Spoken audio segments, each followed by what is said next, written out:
होईल ग. अगं तुला तुला तुला तुला तुला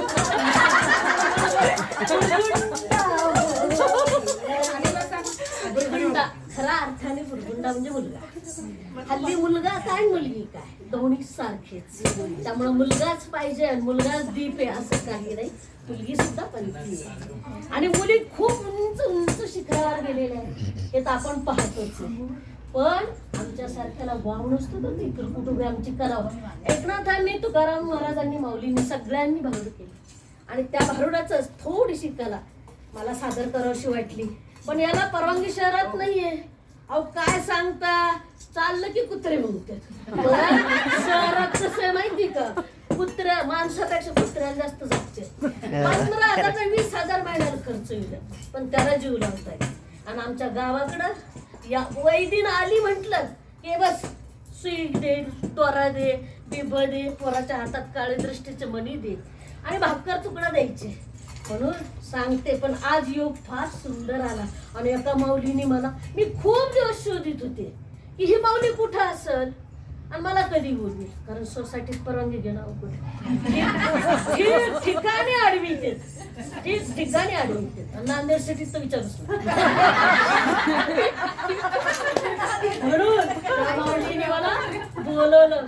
बरं मला काय लिहिता वाचता येत नाही, काय आकडी आकडी आकडी काहीतरी सोसायटीचं नाव होतं. मग काय लिहिता वाचता येत नाही ना, म्हणून तसं मग विचारित आले.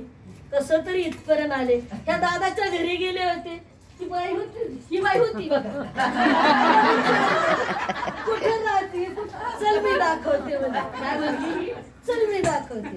तिने हा ना, ती मला घरी गेलं नाव कळलं बरं का. पण मी गेल्यावर तिने माझा आदर केला. हे वैदिनीला म्हणली, पोच म्हणली, खूप मोठ्या मनाची बाई. दादा भाग्यवान आहेत तुम्ही. म्हणून म्हणते बय्यो तुला बुरगुंडा होईल ग. बय्यो तुला बुरगुंडा होईल ग.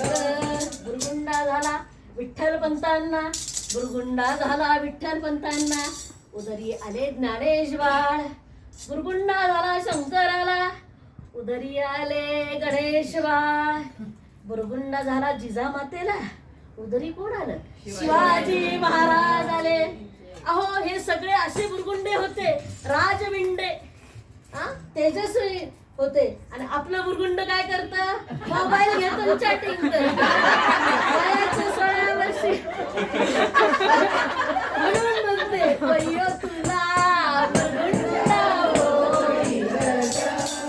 बय्यो तुला बुरगुंडा होईल ग. अगं रचना बया वाढ ग, बोल बया वाढ ग, चित्रा बया वाढ. वाढ की रे दादा, एवढा बायकोला घाबरत काय. गरम गरम भात काढ, त्याच्यावर साजूक साजूक तुपाची धार नाही, वरण दे बर का, थोडी लिंबाची फोड दे, एवढंच मागते. वाढ की रे दादा वाढ. बय्यो तुला बुरगुंडा होईल ग.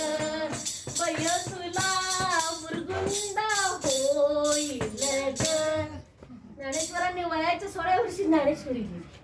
शिवाजी महाराजांनी स्वराज्याची स्थापनेची प्रतिज्ञा घेतली. आणि गणेश तर आपण माहितीचे सर्वांना, आधी वंदितो आपण त्याला. सगळ्या पूजेचा देवता, विघ्नेचा देवता आहे. असे हे 16 किंवा ह्या वर्षी असे. आणि आपलं बुरगुंडा काय म्हणतो माहिती का, अतिक खंडाला. अरे मी म्हणते अतिक खंडाला क्यों बोलताय, इसकी माँ क्या करती है. आली मम्मी पप्पा. मम्मी कुठं म्हणते, थडग्याला. ह्या कोणतं थडगे झाले मग, मम्मी. आपल्या देशात आई किती सुंदर शब्द आहे. अरे कुंकू, कुंकू का लावायचं आणि अग्रस्थानीच का लावायचं, हे संरक्षण आहे तुमच्या शरीराचं. आणि कुंकू नवऱ्यासाठीच नाही, बालपणापासून लावतात आपल्याकडं. कारण पुरुषांनी तिलक लावावा आणि बाईने कुंकू लावावं, अग्रस्थानी लावावं, आपलं संरक्षण आहे. तुम्ही बघा, कुंकू लावा, मंगळसूत्र घाला, एका महिन्याची ताकद नाही तुमच्याकडे वाकड्या नजरेने पाहायची. म्हणून सांगते कुंकू लावा, फॅशन करू नका. पॅन्ट घातली कुंकू लावायचं नाही, कोणी सांगितलं. अरे ते पांढरे इथं येऊन साड्या आणि तुम्ही त्यांचं पाहून फाटके बंटी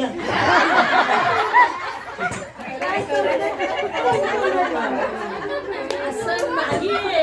त्यांनी त्यांची संस्कृती जपली, आपण आपली जपा. अहो खूप सुंदर आहे आपली संस्कृती. मग आपल्याला सिंधुताई सप्ताह अमेरिकेला गेल्या होत्या, त्या ज्यावेळेस बोलत होत्या त्यावेळेस ते काय म्हणले, अमेरिकेला मावशी सुद्धा कोणी म्हणत नाही, माझ्या देशाला आई म्हणतात, भारत माता म्हणतात. हे सिंधुताई सप्ताहांचे किती दुःख काढले. माऊली कुठे गेली, अगदी सगळ्या गुणांनी संपन्न अशी. म्हणून म्हणते मातांना मुलींकडे लक्ष द्या. आपल्या मुली कुठं जातात, काय करतात, सगळ्याच वाईट असतात असं मी म्हणत नाही, पण संस्कार हे संस्कारच झाले पाहिजे. मुलींनी टिकली लावलीच पाहिजे. काय न लावायला झालं, टिकली लावायची मुलींनी, कपडे व्यवस्थित घालायचे. मग हे कशाला येतील बाकीचे, येणारच नाहीयेत. म्हणून सांगते